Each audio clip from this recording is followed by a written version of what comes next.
Yeah, we talked about this before the break, the 911 calls following the, God, this is a horrible thing. This boyfriend of the adopted daughter, what's their name again? Is it the Skinners? Yeah, the Skinners. Their adopted daughter gets into this relationship with this guy. The parents don't like it. They tell her she can't see him anymore. She says, well, I'll fix them. You know what? How would you like to kill my parents for $1,000? She gives her boyfriend $1,000, his friend $1,000. They go in. They're stabbing these parents in a hell of a life or death battle. And the father was killed. He got these guys out of the house, which is amazing. What a great fight he put up. Would have been great if he would have killed both those damn kids. Had he been up armed, living through it. Had it been a fair fight, he obviously would have. I know. It's just like it would have been so great if Goldman's kid would have taken out O.J. Instead, he dies, and the perps win. The perps live, I should say. They are found within days, though, as the map. The adopted daughter drew them a map in addition to the $1,000, gave them a key, and they left the map right out in the open there. I can't imagine 17-year-olds committing a crime. Like, I guess you get what you pay for. Anyway, here's the 911 call, the first one, and you're going to hear some pretty freaky stuff. You'll hear the father saying he can't breathe, amongst other things, and it's just really, really freaky stuff here. Thanks for County 911. What's the location? 911. Listen, we're bleeding really bad. Okay. This is the mother who's been stabbed some 20 times. What's your name? Help! Okay, who attacked you? Ma'am, I need you to talk to me. Hello? 911. This is 911. Tell me exactly what happened. What's your name? My name is Jeff. The son. Stabbed my mom. Somebody came in and stabbed your mom? I should point out, Jeff was downstairs with the adopted daughter who set this whole thing up watching a movie, and she had suggested he go up. There was some commotion upstairs. So, knowing she's hired these two guys to kill her parents, she suggests her brother go up there. He does. He's on this 911 call now. Yes. Okay, did your mom and dad... And he's an ER nurse, which is incredibly ironic. Oh. Need medical attention. Yes, absolutely. You need an ambulance there now. You need an ambulance there now? Do you know where the person is that attacked your parents? Oh, I'm an ER nurse, but I can't manage these two by myself. It's okay. Stay on the line with me. Where's the person that stabbed your parents? Stay there. All right. You need to lay down. No, you need to come now. My partner is dispatching help to you now, okay? Yeah, you got to lay down. Yeah, you have to lay down. Jeff, please explain to me what's going on. They got stabbed. I don't know how to tell you this.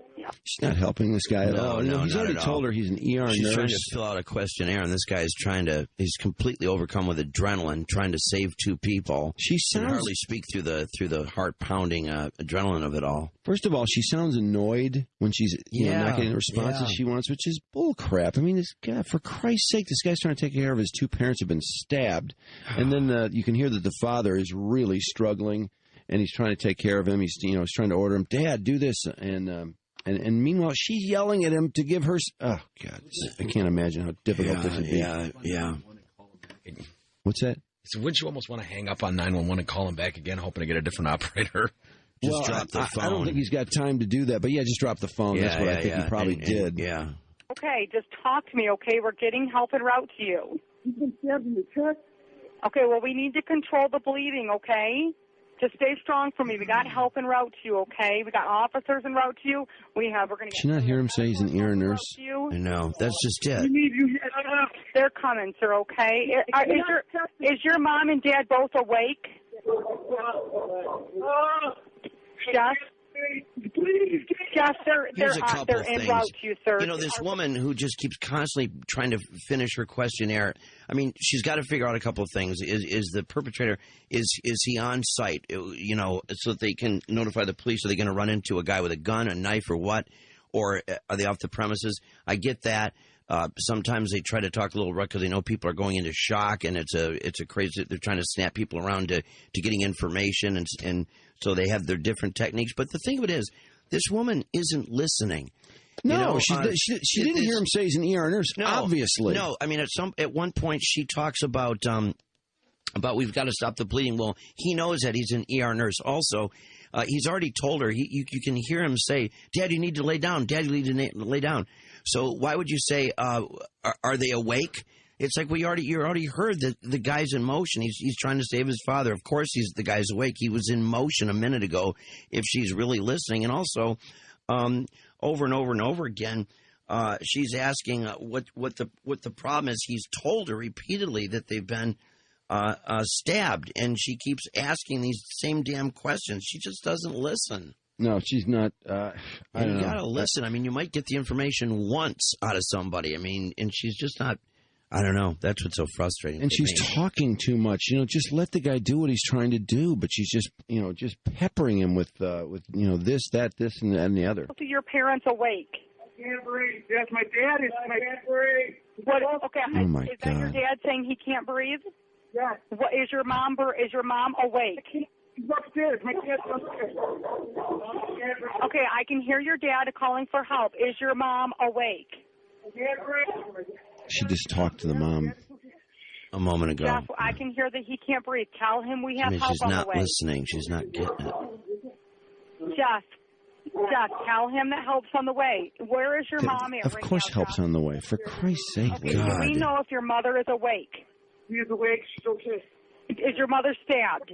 My dad. Let me out. Hold on. Dad.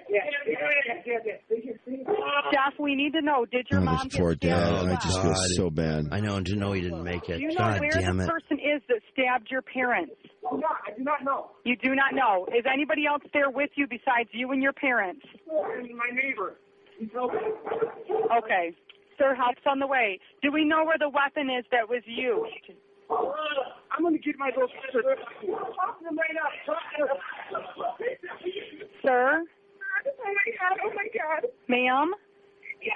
I need you to answer my There's a questions, bitch. okay? Is your mom and dad still awake and conscious? I don't know. You can- He had blood all over his I know. Just There's the stay bitch that strong set for me. it We up. got to get these these questions answered for the officers. Do you know where the person is that attacked your parents? No.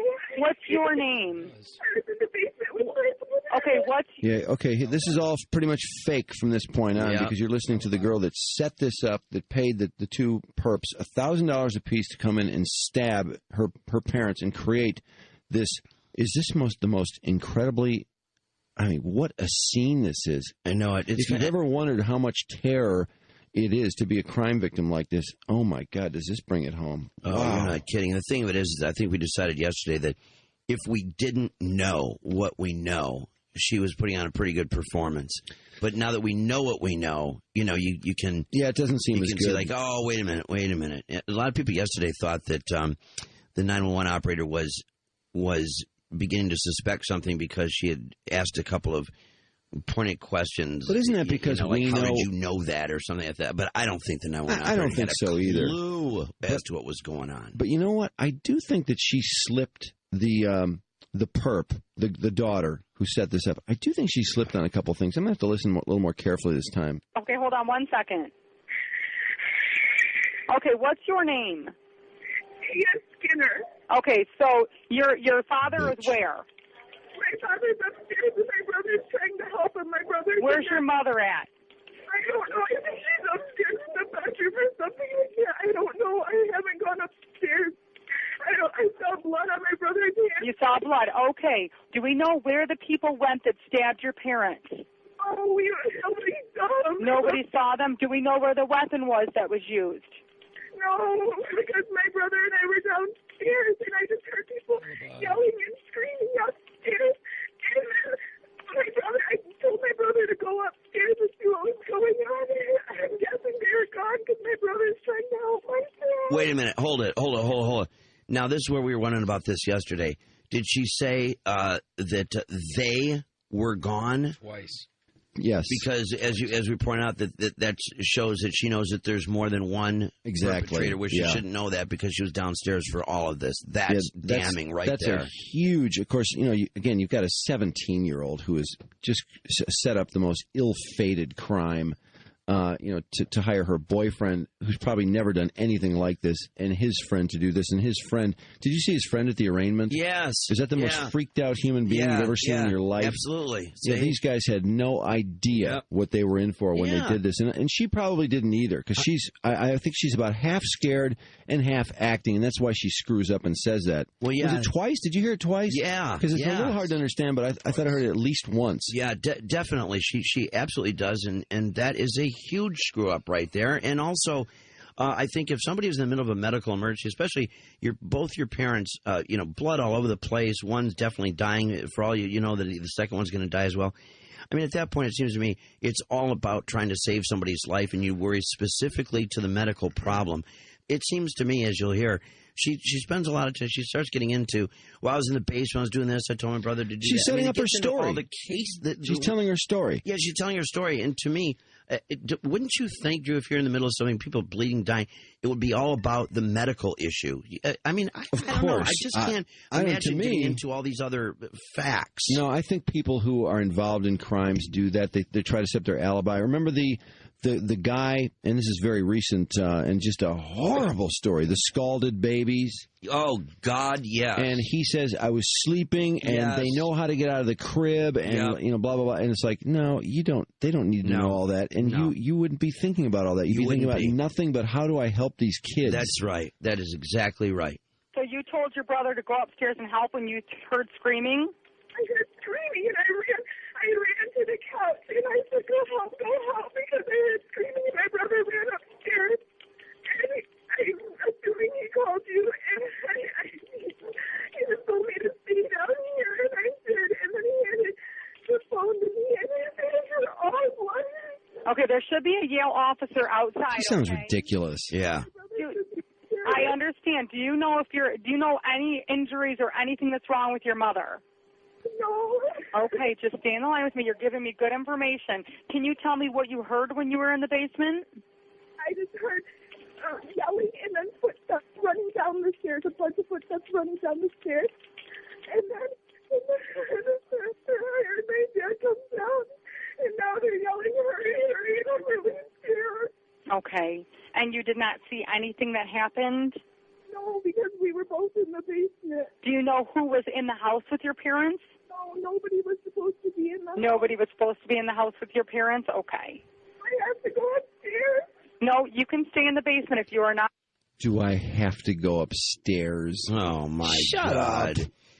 Shut up, you little murdering brat. When she sends her brother upstairs, too, it's a little bit interesting because, I mean, even though she's in and had these kids kill her parents for her, still, she doesn't know if those kids are up there or not, really.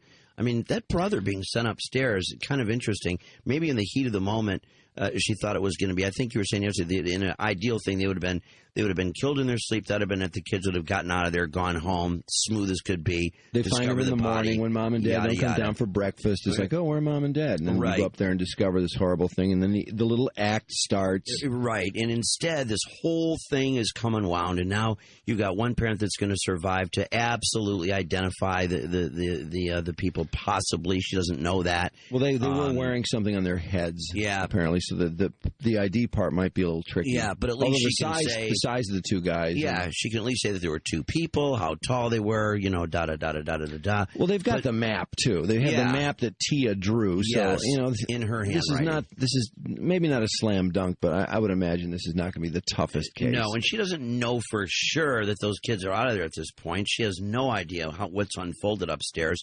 And especially in the middle of a struggle, for all she knows, one of them is down. Who knows? One could have staggered out and dropped in the front yard. The only thing by setting the brother up, I mean, if that kid would have run into one of those kids, that would have been another struggle to the death. Except that, when the mother turned on the light in the bedroom and was screaming, "Get out of here! Get out of this house!" It sounds to me like they got their asses moving, like they actually took orders from the mom at that point, which is really strange considering what they were doing. But they are 17, and it is the parents of this one guy's girlfriend. I mean, he's obviously knows them, even though he's disguised. But it sounded like all the yelling and the father fighting back. The father fought this guy right out of the house, and the other guy, it sounded like he went on the mother's instructions. So there was a lot of noise of commotion coming down the stairs. Yes. So I think they know it's not really, the action's not taking place upstairs They're probably anymore. out of there. But she is blind in the basement. I wouldn't give her any credit for anything. She doesn't know. No, she doesn't know could for be sure. sending her She's brother in the to his basement. death. She doesn't know for sure. Going upstairs. Is anybody else in the basement with you? No, I'm just by myself. Okay, you're just by yourself. Okay, hold on 1 second, okay?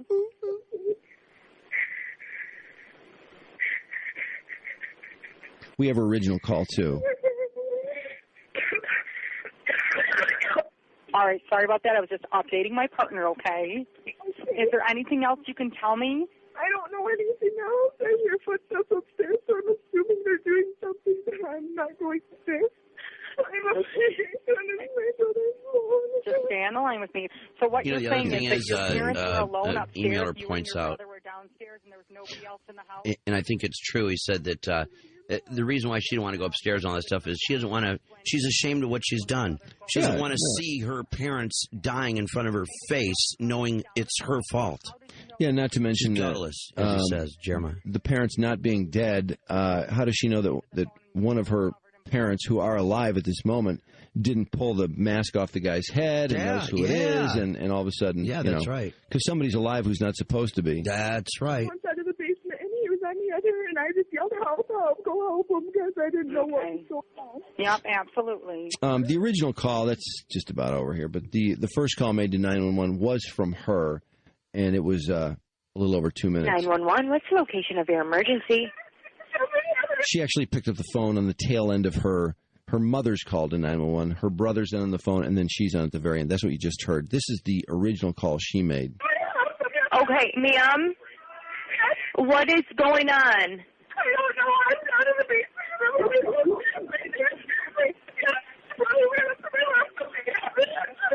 Okay, ma'am, I need you to take a deep breath for me, okay? Okay, what is going on? I don't want to go upstairs. My brother's keeping me downstairs. My dad's screaming, and my brother's talking to somebody, and I don't know what's going on. So you're downstairs? Yes, I don't want to go upstairs. I'm too afraid. Okay, what is Sure your want to go name? upstairs. Yes, Skinner. Okay, and you're downstairs? Yes, I'm in Skinner. Okay, and what is your dad doing? He's yelling from upstairs? Yelling at help. I don't know where to go. I don't want to see anything. I don't know what happened. Something happened, and I don't want to know what happened. What is your brother saying? What's this obsession with getting permission from the 911 person not to have to go upstairs? Because she keeps saying, I don't want to go upstairs. I don't want to go upstairs. Yeah. God, weird. Yeah, My very brother's much so. helping. Helping. My mom is scared. What's your brother's name? Yes, Skinner. Okay, is there anybody else in the It's house? all hitting her what she did, Yeah. and she just Your doesn't. dad and your mom, It's that's almost it? subconscious. She doesn't want to see it. I think someone broke his heart.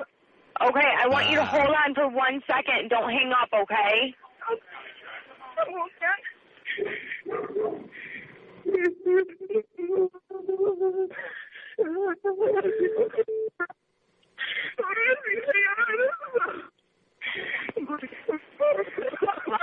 Ma'am? Yes? Okay, what's going on now? I don't know. My dad saying help me. My brother's talking to someone on the phone. I mean, I don't know what to do. Okay, yeah, your brother's on the phone with my partner, okay?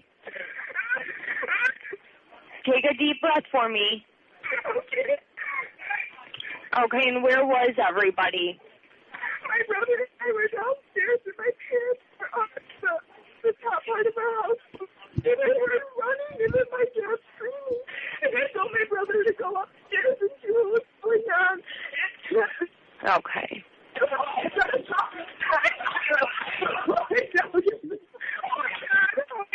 my God. That's just about it. Last couple of seconds. Ugh. Wow. Boy, oh boy, oh boy. Then at some point she mentions about her talking to the officer. Yeah. Alrighty then. How could you be so naive to think that this is going to be such I a don't know. walk in the I park don't know. to have your boyfriend and his buddy stab your parents to death? How could I you don't possibly think You're going to get away with that. You're going to get away with that. And then what? I mean, then what? Then they're dead. Then how are you going to just wind your way? I guess she figures that they're just going to get away with it, and then it's the law. The unknown go by the perps. wayside. People forget. They don't know who did it. It's crazy. They got away, and oh my God, look at us trying to survive now. And she'll just hook up with a boyfriend, and there you go. And of course, I'm sure if it had gone that way, well, you give it 6 months, and they would end up breaking up. After all of that, all of that, they'd end up hating each other.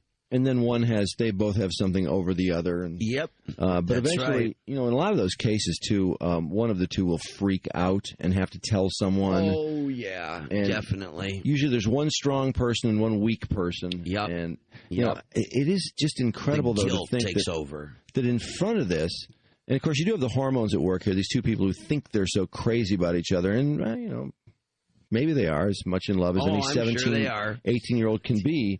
But to think that this is going to work out, that this solution actually has legs. I know it. I mean, you can't be thinking past the crime because obviously the police are going to start investigating. You're going to have to meet with the police with some regularity. They're going to ask you questions. They're going to ask you questions over again.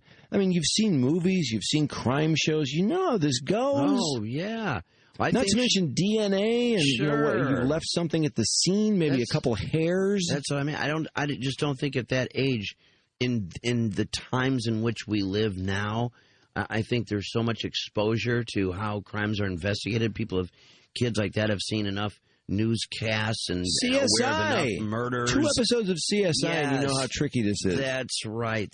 And so the idea that you're going to somehow or another walk away from this and they're just going to be one of those thrown in the unsolved files is pretty damn remote. And down the road, I should say, there's always somebody where the guilt just plagues them, and it just interferes with their quality and their enjoyment of life down the way because they just can't get over what they did. It just lives to haunt them. They have nightmares over it. I don't know how you could. They come out with it. I'm not sure how, on the front side of this, you can think, okay, she wants to be with her boyfriend. Well, most people at that point just start sneaking around. They see the boyfriend or the girlfriend on the sly. Oh, definitely. You get together, you say you're going to this girl's house, you're actually going to see your boyfriend. You say you're spending the night at this girl's house, and actually you're spending the night with your boy. I mean, we've seen this a million times. Oh, God, yes. But to think that this solution, I mean, I don't know why. You got to be a little sociopathic to think that the guilt isn't going to completely destroy you. Oh, yeah, definitely. Absolutely. It's already tearing her apart. I mean, already I think it's all beginning to come to her what the enormity, the horror of what she's done is beginning to take hold. Starting with the whole business of not wanting to go upstairs and watch her parents die like that. And, boy, she's going to be thinking about this for the rest of her life, replaying this whole image in her head. But as to, she had enough presence of mind to sit down and think about how to resolve this and how to go about killing her parents. But there was no thought process there as to something nonviolent. Like, if you're going to be that crazy, then do something equally crazy and just grab him and just split.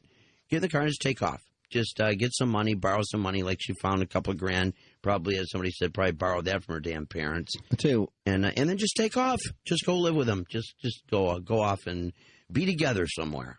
What kind of freaks me out is I read this book called Sociopaths, which is a great book, by the way. And they have all these case studies, and a lot of them are about people her age who do things like this. And one thing they do reveal in this book is that the number of sociopaths, and there's the whole nature versus nurture argument. Are sociopaths made or are they born? But whether they're made or born, we have a lot more of them than we did 20, 30 years ago. 20, 30 years ago, it was something like, 8 per 1,000 who were diagnosed as sociopaths. And then about half of those they'll never do anything really crazy. I mean, they'll be horrible people. If they're in the workplace, they'll do all kinds of conniving things. Within their families, they do all kinds of conniving things. They might even steal. There are certain lines that they'll cross and certain lines that they won't cross. Then you have the other ones who are the absolute, murderers. Maybe they just commit B&Es. I don't know, but they cross a lot of lines and they really screw up a lot of people's lives. Well, the number of sociopaths, the total number is about, I think they said 4 times what it was about 30 years ago. Mm-hmm. So we have 4 times as many people who are eventually to be diagnosed as sociopaths who are living amongst us. Now, even a greater percentage of them than in the old days don't cross those major lines towards murder and whatnot. But there's more of them than there used to be, even in the violent category. Why? Why? Yeah, why? Well, that's where the nurture argument comes in. They think that they're more made than born, and that's something to do with the way we're either raising kids or something. I don't know, or just they're perfect. I think they do imply that a lot of it has to do with the whole entitlement world. That I'm entitled to this and I'm entitled to that, and you don't have to work for anything. It's easier to ask your parents for it or ask someone for something. The whole idea of the just that the Puritan work ethic, that a lot of that has sort of digressed, and it's more about suddenly reaching a point where you don't get what you want. You know, the first maybe 15, 16 years of your life, basically your parents spoil the hell out of you, and then suddenly you have to do something for yourself, or you reach that point where your parents get sick of giving you everything you want because it hasn't worked, and then that's where they start to flip out a little bit and do things to get what they're used to getting just through entitlement or through being spoiled, whatever. Yeah. There are a lot of theories on that. Really interesting book, though. Sociopath, the title.